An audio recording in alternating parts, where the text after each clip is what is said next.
Hello, Senpai Recap is here.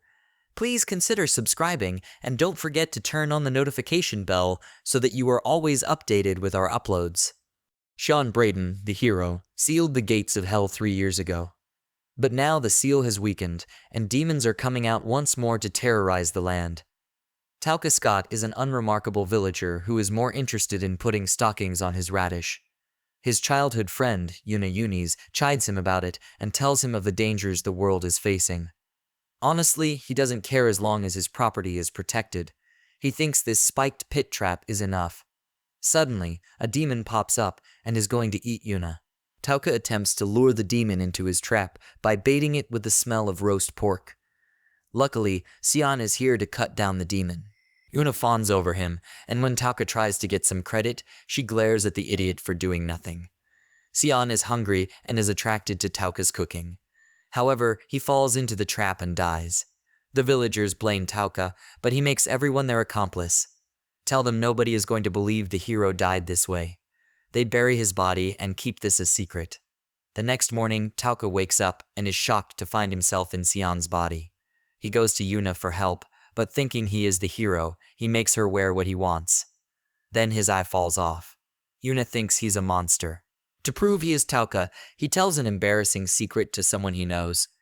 While it is certain that this is Tauka, who in the world would turn him into Sion?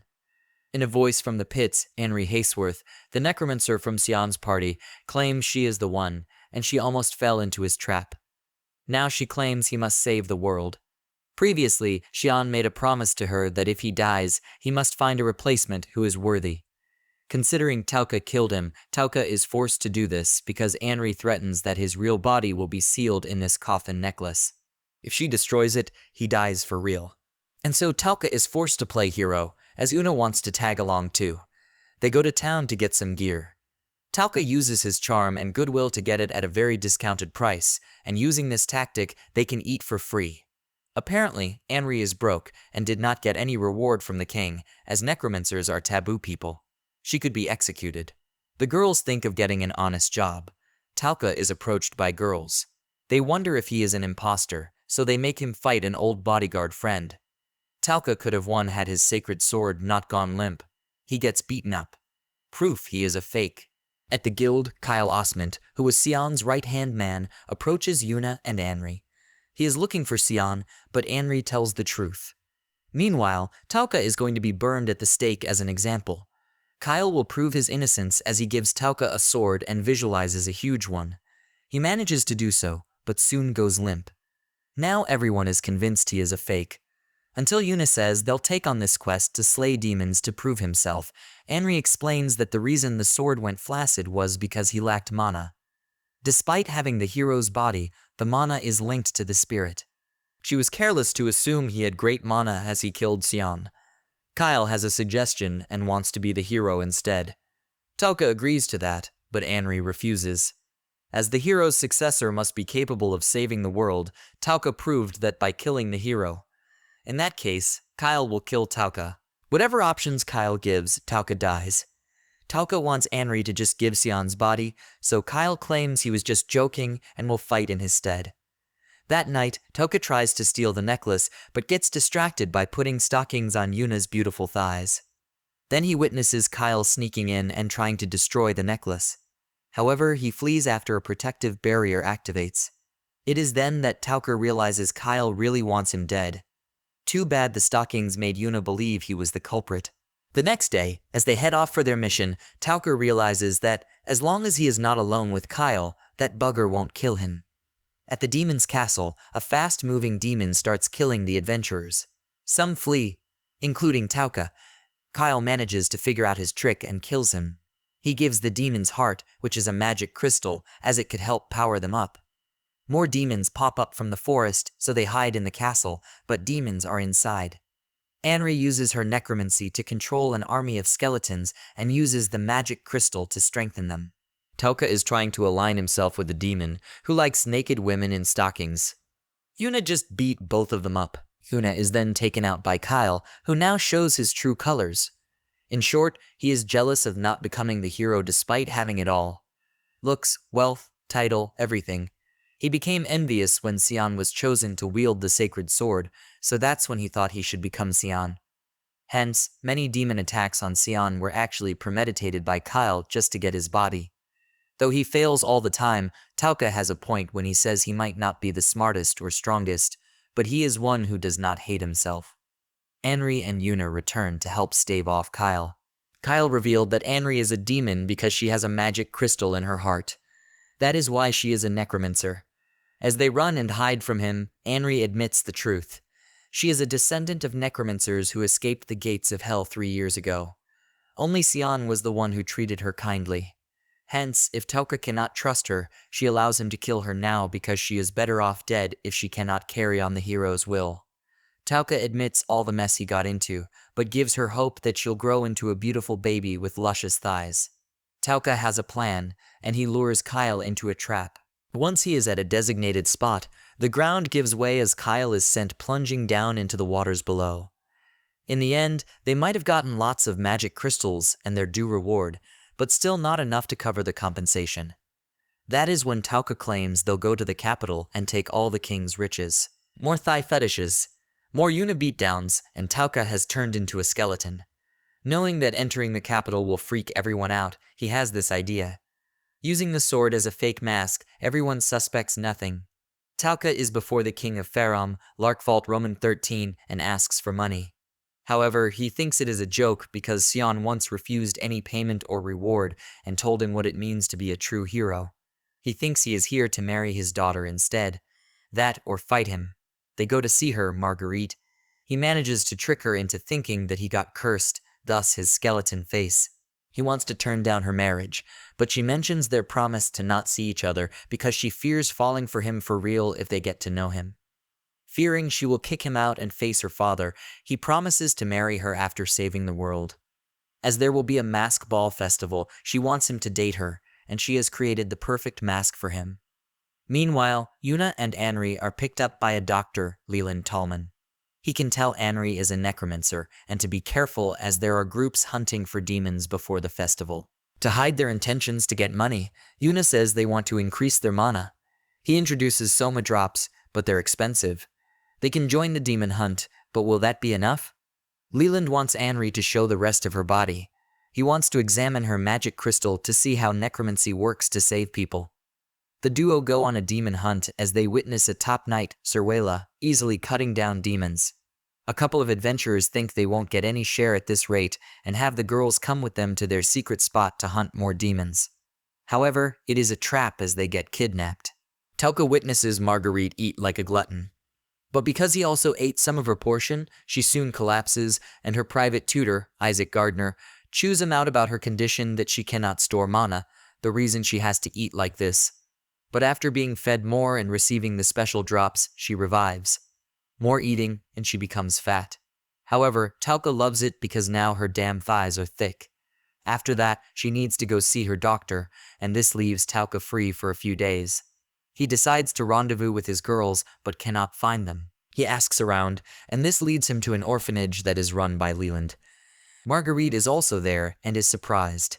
He asks if his girls were here, so Leland says they went demon hunting and should be back soon.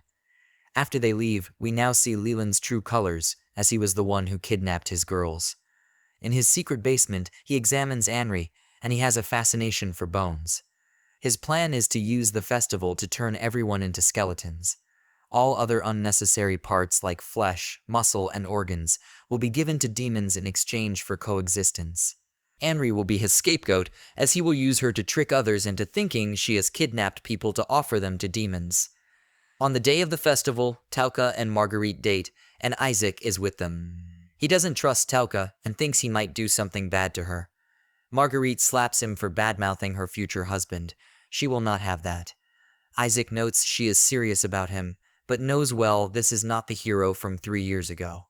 He will get to the bottom of this. Marguerite narrates how she continued her intense training when Xian left on his journey so that she could be worthy of him in marriage when he returned. Now that he has, she can fulfill her duty. So as they're watching the fireworks, because Tauka obviously doesn't remember the time they did so with the rest, Marguerite is now suspecting him of being an imposter. Isaac and Serwela come out of their hiding to confront Tauka about the truth, telling him how Shin died. A shocked Marguerite runs away as she is now confused about what to do. If the hero is dead, what would be her purpose now? However, she bumps into Leland, who promises to save her. The rest realize Marguerite is missing, but there are demons popping up all over. Marguerite now sees Leland's true colors as he plans to strip her to her bones. Tauka is here to save her because it is not his policy to abandon someone. Unfortunately, Leland manages to escape with Marguerite. But as Tauka, Isaac, and Serwela enter Leland's sewer lab, Isaac realizes this has always been his fault. His strictness has caused Marguerite to develop that syndrome, hence her reliance on Leland. So as not to make her hate him, he let it slip and never checked Leland's background. Tauka is now gladly shifting the blame 100% on him. Yuna can't wait to be rescued and beats up a demon to free herself and meet up with Tauka's side. They also help free Henri nearby. Before Leland begins his ritual on Marguerite, he tells his story about his obsession with skeletons. Basically, humans are deceptive, so their skeletons show their true selves. Then, with Xian showing what true compassion is, that was when his obsession to create a truly equal and conflict-free world began. He might seem genuine about saving orphans only because he wants their bones to mature. He also admits he loves Marguerite, and tonight's ritual will double as their wedding ceremony, but Marguerite refuses. Cue for Tauka and the rest to come rescue her. He tries to escape, but when cornered, he drinks all the drops he has to acquire ungodly powers. He tries to get Marguerite, but Isaac takes the fall. He considers this his atonement, as Tauka causes a diversion for the rest to escape. While he sets a sneaky trap for Leland, looking for them to go around in circles, Marguerite and Henri ask about Tauka's origin. Yuna's simple answer is that he is a perverted farmer, but Tauka continues. During some war in the north, his father wanted to loot those nations. Instead, he went missing, and his mom got killed. Tauka went on the run for a year until he safely came back. Henri and Marguerite are so touched by his tragic past, but not Yuna. Getting back to Leland's case, because Tauka will be weak against him, the only way is to get his drops. Assuming he has already used them all, Isaac points out another way. Because Marguerite's syndrome causes her to expel mana via fluids, using any body fluids of hers will help boost Tauka's mana, and the only way we're getting loads of them in a short amount of time is through urine. Tauka stops her in time and explains the flaws in Leland's necromancy since he is not a real necromancer. So as they set traps, Tauka, disguising himself as an undead, sneaks up behind them to take him out. Only he failed. Leland shifted his magic crystal, anticipating this would happen. But thanks to Marguerite's archery skills, she knocks it off his hand as he turns into a useless pulp. However, a demon returns after defeating Serwela. Tauka saves Marguerite as the demon blasts at her. Isaac buys time for her to run while he and Una fight him. So Marguerite tries to urinate, but too nervous she is that she can't bring it all out. Tauka's dying wish is to have her wear stockings. This makes her sad, as she claims she fell in love with him through his lies, so he better take responsibility. Because of those tears, Tauka revives and is no longer a bag of bones. His mana has also increased as he turns his sword into a giant thigh to bring down the demon. A couple of necromancers, Diego Valentine and Friedrich Norstein, note this and can't wait to get their revenge on the hero. In the aftermath, with the overdose of the drops, Leland has turned insane and been locked behind bars. Isaac takes over running the orphanage, and Marguerite no longer suffers from that syndrome after crying her heart out. With Tauka's team going on another journey, Larkvault hands them a magic-powered cart. Marguerite can't tag along as she is a princess who has her own duties, so she leaves them a note thanking them for everything, and when everything is over, she hopes to meet Tauka's true form.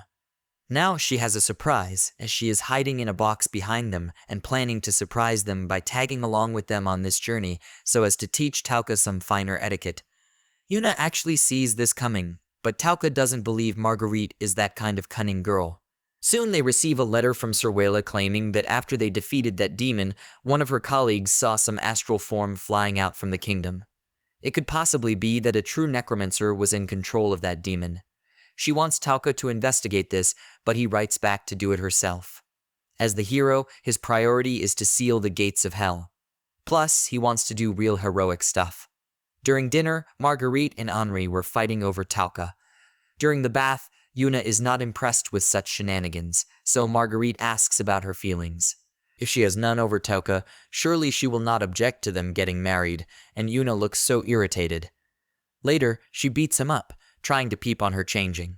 He thinks she still can't let go of Sion, but she lashes back at him, saying he was never there for her, especially after that event 3 years ago. She claims he doesn't care for her after all that has happened. Running away in tears, she remembers her promise to Tauka to be with him forever. But in town, something feels strange. The villagers look like they've turned into zombies as one of them bites her. She realizes she is turning into one of them, so she tries to push Tauka away, claiming she was going to leave the team anyway and that she doesn't want him around. Too bad that is not an excuse to leave her behind as he desperately tries to save her from the zombies, confusing poor Yuna's heart. But with too many zombies, even Tauka can't handle it. This spearman named Belarco will come to his aid if Tauka admits he is not the real hero. As they regroup, Tauka, trying to hide Una, has turned into a zombie. Belarco suggests the mayor's mansion, as it is quite fortified. Inside, everyone thinks the hero is here to save them. A couple of demons impersonating humans can see through this trick. One of them, Colin, is hinting that Yuna has turned into a zombie and will kill her on the hero's behalf. But Tauka punches him and threatens that he'll kill him if he does so. He then tells everyone that there is no way he is going to let a close one die after turning into a zombie. Yuna is attacking him now. Luckily, Henry did some necromancer tricks to calm her down, so everybody thought they were just fooling around. Later, Henry shows them that some barrier inside her is wrapping around her mind, causing her to be soulless. Because she is close to a corpse-like state, somehow necromancy works.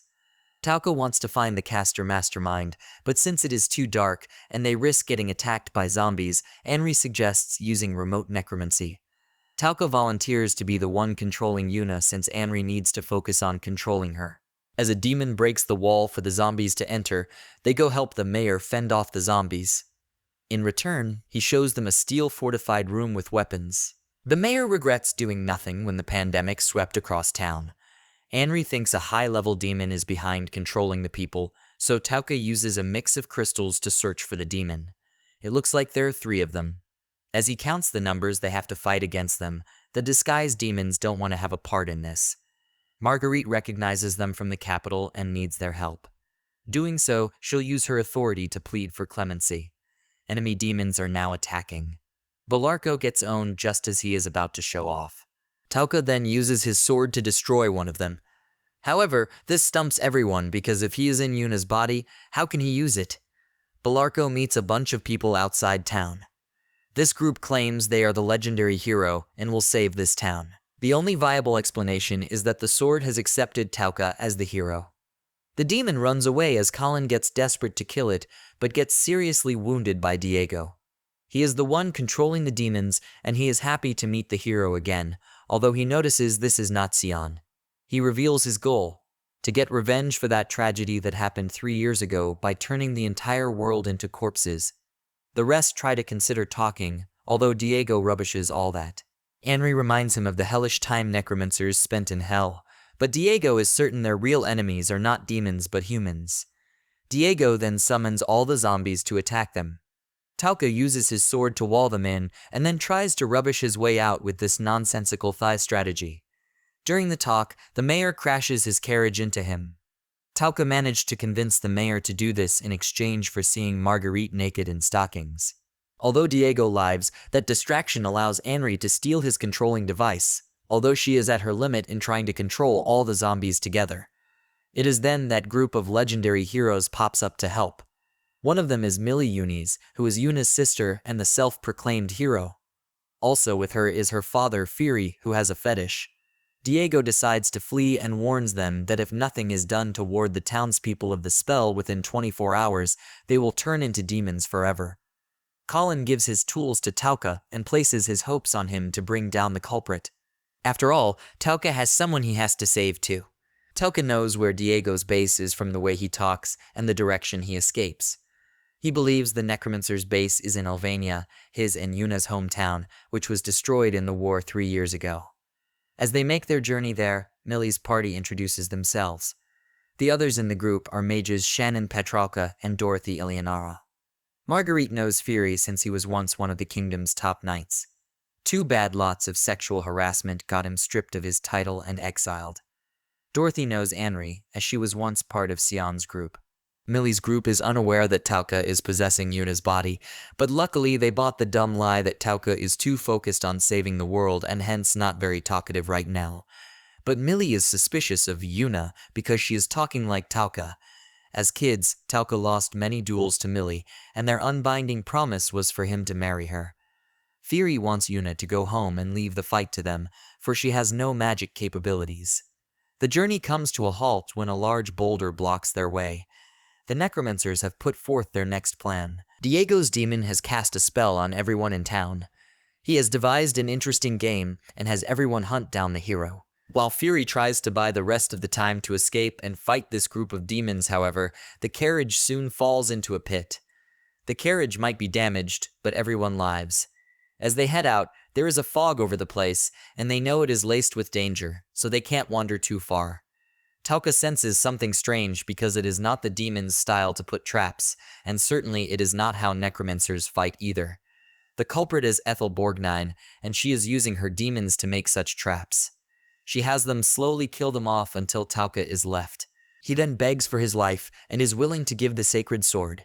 She'll take the sword but still kill him. That is when Tauka gives the signal for Henri to use her necromancy for the counterattack. They foresaw all this and played along just to draw her out. When the fog lifts, Tauka then grovels himself because Ethel is his master and the one who taught him how to make traps. This is also where the cat is out of the bag about Tauka inhabiting Yuna's body. A flashback shows that 3 years ago, when Tauka was desperate to get back to Elvania, he almost got killed in one of Ethel's traps. He then insisted on her accompanying him back to Elvania, or at least teaching him to do traps. As a thief, she refused, but seeing how persistent he was, the training began. As for why Ethel decides to wipe out humans, she saw something at the gates of hell and won't say.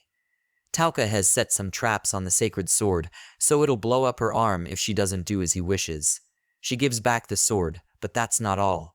Because Tauka claims it will be bad for her to go back on her word since she admitted defeat, now Ethel is forced to strip and wear stockings as her punishment. Ethel takes them to a magic workshop where they can fix their carriage. But the old man claims he is retired. Until he mistakes Tauka for Sion, Leto is actually Sion's grandfather, although he has very bad eyesight. He mentions that there is no quick fix for their carriage, especially if they need to reach Elvania within a day. Marguerite has gone through some references and can help find a solution within the hour. In the meantime, they talk about Millie's sacred sword. Apparently, there are 4 man-made versions, and hers is one of them. While it is not enough to seal the gates of hell, it is enough to defeat the demon lord and his generals. It is said that necromancers like Diego and his merry men have each of their possessions possessed by the generals. Plus, with Elvania flooded with 1,000 demons, their journey to the gates of hell might be delayed. Ethel knows a shortcut to bypass that, but Tauka is going to barge through that party. Because this is just like 3 years ago, and he is going to save the same person. Later, Millie confronts Tauka about this, and he confirms and reveals Yuna being possessed. She further reveals how she won the sword in some kingdom's tournament, and was also granted that hero title. She wants to fight him to renew their marriage promises. Tauka is still weak as hell, and this makes Millie sad if he can actually save Yuna. Even so, he is going to save her, no matter what kind of dirty tricks he'll have to resort to. While he claims it was Sion who saved the sisters back then, in some ways, it was Tauka who played that important role. Had it not been for his traps that delayed the demons, Sion would not have arrived in time and saved the day. Millie is glad Tauka can still save Yuna. But now it's different, as he has the hero's power as well as friends, his real goal in saving Yuna, and while we see him being so absorbed in putting on those thighs, he gets taken out. Tauka is confused that he is seeing his past memories. He is living it, so he thinks he must have gone back in time. However, he finds it strange that nobody gets mad at him for destroying things or when he puts stockings on girls. Then he remembers that today was the day he met Yuna. That part plays out again before Tauka realizes the real Yuna is nearby. Although she cannot touch anything else, she has been following him and knows all his devious thigh deeds. As they go about, they realize this is not his past, but someone's magic to recreate his past, as people whom he does not know are acting in a non-responsive manner. They try to leave town to see what happens. A white barrier. As they enter, they relive another part of Tauka's memories. The time when he first met Millie. They go through several more stages, especially the part where Mom died. He tries to save her, but she still dies. She gave him a letter for Yuna though. As they continue, Yuna starts to feel bad and apologizes. Because she always had her consciousness, this means she has seen all that Tauka has done in her body, especially that conversation with Millie where he came to save them. She feels bad for always talking badly about him without realizing the truth. Tauka still credits Xian for the heroism, as he claims that it was Yuna's letter that gave him hope and saved him. This talk is so boring that the demon mastermind had to pop up and tell Tauka to play his role, or it would be no fun. A demon eats dreams, and to do that, he attacks the dreams of others. In reality, he is sleeping beside his body. Although these are Tauka's memories, the demon can still manipulate them to his own will.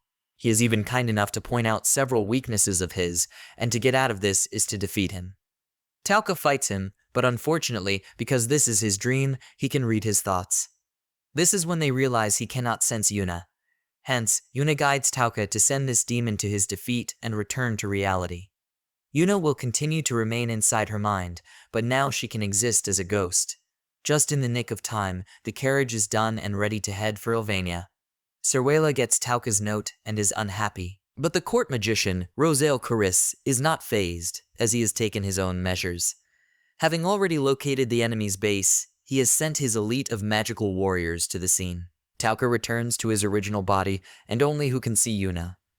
As the elite magical warriors attack Diego and Friedrich, they get easily killed off as Diego unleashes the power of the Demon Lord's general residing in him. With Rosael in shock that his men are dead, Larkvolt is about to sortie his men when the mayor and Belarco turn up to plead with him to do so at once. The mayor revealed that he became one for self-interest and profit, but realized his citizens still respected him. They are his real treasures, and he wants his people saved. Desperate times call for desperate measures, so Cerwela is going to use Kyle's service, and he is locked up in the dungeon. Kyle accepts this mission because his logic dictates that, with the real hero dead, he is the next strongest. But his ulterior motive is to kill Tauka to become the hero, and then all the necromancers and demons for ultimate glory. Tauka parted ways with Ethel. Because he leaves so suddenly, she chases after him. All a trap to extort her service since he knows she still worries for her. When they arrive in Ilvania and Diego gives them a grand welcome, Ethel suddenly kills off Tauka. She was just waiting for a chance for this, and she even proved that his core was dead. This is all a ploy and just a distraction, as Anri has released Tauka back into his real body. Tauka, Yuna, and Anri infiltrate the underground sewers as they possess a couple of low-level demons to get into the horde. They see a few perverted demons trying to get lucky with a few female warriors. Tauka has an idea. He makes those ladies get naked wearing nothing but thighs to help increase their enjoyment by 100%, while also claiming to those females that this is to help save them. Well, they bought it.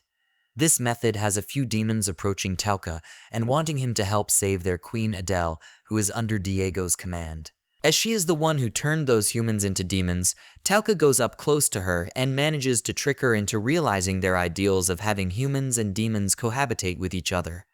Because necromancers kill all humans, demons have no future. However, turning on Diego means their kind will be purged. After putting Adele to sleep, Tauka shows his true colors and kills off the rest of the demons. Then Friedrich pops up, and Anri is glad her brother is still alive. Friedrich is not amused that Anri has sided with the hero. Telling her she has not forgotten the persecution of their people 3 years ago, Tauka understands what happened, but it is not right to drag innocent people into it. Friedrich then claims this revenge is just a pretext to gain companions. His goal is to dispose of the royalty and nobles so they can remake this world where necromancers can live peacefully. Even if that kills off many innocent people, remember that necromancers are accustomed to the dead, so they don't feel any sympathy. Anri still wants to believe in Tauka. Diego interrupts this and suggests killing Anri to turn her into a corpse. Diego then uses his demon, Vertex, to absorb Adele. Tauka wants to have a fair fight with Diego, and Friedrich claims this is a trick. Tauka claims that if it were, he would have done something by now. All he needs is to get back his sacred sword and beat him. Diego finds it amusing and agrees. As Diego possesses Vertex, he immediately owns Tauca. The floor then collapses as Diego falls through. All part of Tauca's sneaky plan to have Ethel control the demons to zap him out. With the Soma drops, Tauca repossesses Sion's body to fight Diego. However, Vertex has absorption shields and can absorb attacks from anywhere. Tauca retreats to re-strategize. If Sion fought Vertex and defeated it, there must be a way. Yuna then remembers seeing how Sion did it, although it was from afar. Something about turning his sacred sword into multiple attacks meant Vertex couldn't tell where it was coming from. Tauca then uses Marguerite to test and fire at Diego from the back, and it works. He can't protect his blind spot. And even if he puts up his shields behind him, Tauca has Yuna as his eyes to see those blind spots. However, even if Vertex's regeneration is nullified, Diego can still use his. So it becomes a battle to see whose mana can last longer, as Tauca will need to aim at Diego's core in the head to take him out. Although Diego is weakened, he cherishes this thrill because he needs to feel as though he is alive. Every day was hell as he battled the demons in hell, but he loved it. His goal is to bring such a hellish landscape to the world. However, Tauca collapses as the Soma drops have worn out. Taking more will have very detrimental effects. Henry is then in a dilemma about whether to possess his body and fight, but that will cause his soul to further degenerate. Here comes Kyle, and he's going to kill Diego so that he can kill the hero. Kyle claims he has no time to deal with Diego, and he will have to wait his turn if he wants to fight him. Diego is told about the situation around the place, and it looks like reinforcements have taken out the demons. Diego will not surrender, so he absorbs other demons to become even more powerful. Time is running out as Una prays for Tauca to return. Tauca thought he was dead and in heaven because before him was Sion. But Sion suddenly thanks him for taking up his role, taking care of his comrades, and saving the capital. He has been watching him from here. Tauca remains suspicious and tries to run. Then he sees a mirror filled with girls with stockings. Sion warns him that entering this mirror is a point of no return, as he will live in his world of fantasies. Tauca then realizes he can't save Yuna, but Sion believes he can. He narrates about the body, soul, and life force, all of which are necessary to maintain the life of a human. Any one of those is gone, you're dead. Sion is so sad because he lost his life force, but Tauca still has it kept in Henry's coffin. Because his soul wandered here, in this place where legendary heroes reside and not the afterlife, it means that the sacred sword has chosen him as the next hero. This explains why his mana skyrocketed and he was able to use the sword outside his body. Tauca decides to return to save Yuna. He made a promise. Besides, his perfect thighs can't be found in that world. Yuna accepts her doom, but just wants Tauca to wake up to talk to him for one last time. Because Tauca is back up and on a roll. But Sion is cutting down the vertex at the speed of light. It is Sion and Tauca's original body. Tauca has Sion's soul temporarily possess the sword. Diego is shocked that the sword can perform such necromancy. As Sion continues to cut down Vertex, this is to destroy the crystal that causes the regeneration. This will regenerate too, but this is to buy time so that Tauca can finish the job. Since his current skill is still weak, Xian suggested he concentrate all his power by shortening the sword. As Kyle pins down Diego since his regeneration is separate, Tauca goes in for the kill and manages to do so with 1 second left to spare. The threat is over. Diego is still alive and managed to escape his body substitution emergency. He is relishing revenge once he heals up. However, his body cannot move from all the exhaustion, and so he is left to die in the dumbest way as Adele's underlings kill him. With Yuna is back in his body, she cries in Tauca's arms. As for the promise, she pretends she didn't hear it. A party is held at the mayor's place to celebrate this victory. He makes good on his promise by providing him with girls who want his company. Too bad he won't get Marguerite's promise, as she too isn't going to give him that naked stocking fan service. Yuna gets jealous of seeing so many girls all over Tauca. She takes him to a room alone. Tauca believes she still likes the hero, so he tells her to be patient for his mana to increase so she can talk to him. However, she claims that it was he who saved her. Hence, she makes good on her promise by giving Tauca the much-needed stocking fan service. Tauca then wonders where Xian might be looking and throws away the sword. Yuna gets embarrassed and runs away. Later, Marguerite talks to Yuna and tells her those feelings are of love. Before Xian disappeared, he told Tauka and others where to go next. Apparently, it is not to seal the gates of hell. Tauka's power isn't high enough for that. It will be suicidal for him. But he knows a person who can help increase his power. Xian tasked Kyle and Dorothy with guiding Tauka's group to go see the sage. Thank you for watching till the end, and don't forget to subscribe.